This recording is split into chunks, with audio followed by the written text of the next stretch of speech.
बिस्मिल्लाहिर्रहमानिर्रहीम स्टूडेंट्स, अब हम 4th चैप्टर स्टार्ट कर रहे हैं। चैप्टर का नाम है द सेल।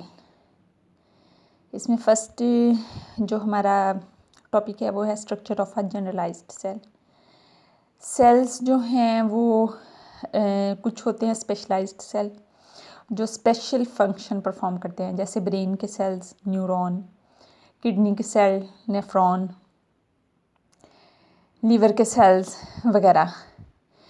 तो कुछ सेल्स होते हैं जनरलाइज्ड होते हैं, जनरल होते हैं, वो स्पेसिफिक नहीं होते, स्पेशलाइज्ड नहीं होते। तो जनरलाइज्ड सेल जो है उसका कोई स्पेशल फंक्शन नहीं होता, या दूसरे वर्ड्स में हम ऐसा कह सकते हैं कि किसी भी सेल में जो ऑर्गेनेलीज पाई जाती हैं, अगर उन तमाम ऑर्गेनेलीज को हम एक ही सेल में कंसिडर कर लें तो वो जनरलाइज्ड सेल होता है। इस सेल को स्टडी करने के लिए जो मेथड अपनाया जाता है वो सेल फ्रैक्शनेशन टेक्निक कहलाती है। सेल फ्रैक्शनेशन टेक्निक के ज़रिए से आइसोलेट कर लिया जाता है various components and organelles of cell.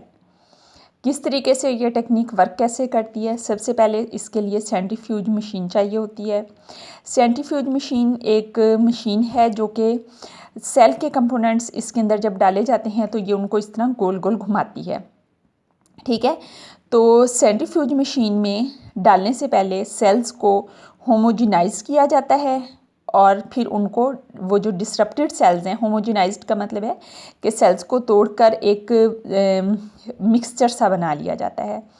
ठीक है, डिसरप्टेड सेल्स यानी टूटे हुए सेल्स, उन सेल्स को जो वो एक मिक्सचर बना लिया है टूटे हुए सेल्स का, उनको फिर स्पिनिंग की जाती है। स्पिनिंग का मतलब गोल गोल उनको घुमाया जाता है सेंट्रीफ्यूज मशीन के अंदर। एक्चुअली सेंट्रीफ्यूज मशीन के अंदर ये सेल्स इस तरह से ट्यूब्स में डालकर, ये ट्यूब्स हैं, ट्यूब्स के अंदर डालकर रख दिया जाता है और फिर ये मशीन गोल गोल घूमती है तो ट्यूब्स के अंदर जो मटेरियल है वो उसके अंदर घूमना शुरू कर देता है।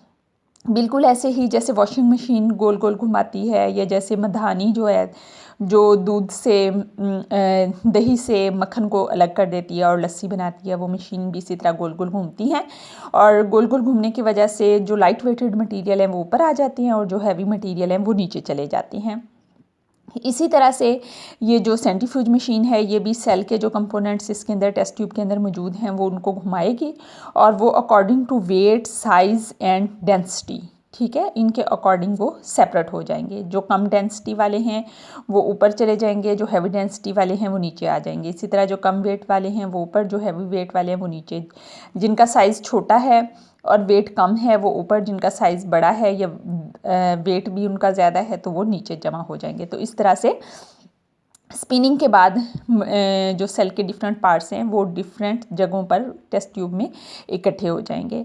सम parts separate by ultracentrifugation, फिर भी उसके बाद जब ये सेपरेट हो जाएंगे तो कुछ पार्ट्स जो हैं वो अलग से नहीं आएंगे।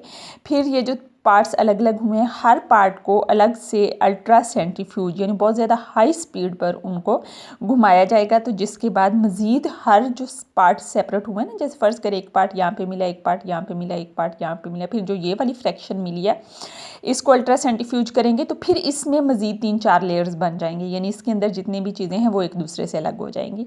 ठीक है, तो क्या है, किस तरीके से सेल को पार्ट्स को सेपरेट किया जाता है? सबसे पहले सेल के जो पार्ट्स हैं उनको एक किसी चीज़ में डाल के, किसी डिश वगैरह में डाल के इस तरह से उनको ऊपर से करते हैं, जिसकी वजह से सेल के पार्ट्स जो हैं वो ब्रेक हो जाते हैं और सेल में से उसके ऑर्गेनेलीज रिलीज़ हो जाती हैं। वो हमें नज़र नहीं आ रही होती कि ये वाली ऑर्गेनेली है, ये वाली ऑर्गेनेली है, क्योंकि वो माइक्रोस्कोपिक ऑर्गेनेलीज हैं, लेकिन सेल इस तरीके से ब्रेक हो जाती हैं। फिर उसके बाद इनको एक टेस्ट ट्यूब में डालते हैं, टेस्ट ट्यूब में डाल के सेंट्रीफ्यूज मशीन में रखते हैं। सेंट्रीफ्यूज मशीन इसको गोल गोल घुमाती है, गोल गोल घुमाने की वजह से जो लाइट वेटेड चीज़ें हैं वो ऊपर और जो हैवी वेटेड चीज़ें हैं वो नीचे इस तरीके से अलग अलग एक दूसरे से मुख्तलिफ जगहों पर जमा हो जाती हैं। और फिर फर्दर हर पार्ट में से जो मुख्तलिफ चीज़ें हैं उनको अलग अलग करने के लिए अल्ट्रा सेंट्रीफ्यूज किया जाता है, यानी हाई स्पीड पर उसको घुमाया जाता है और फिर फर्दर हर पार्ट एक दूसरे से सेपरेट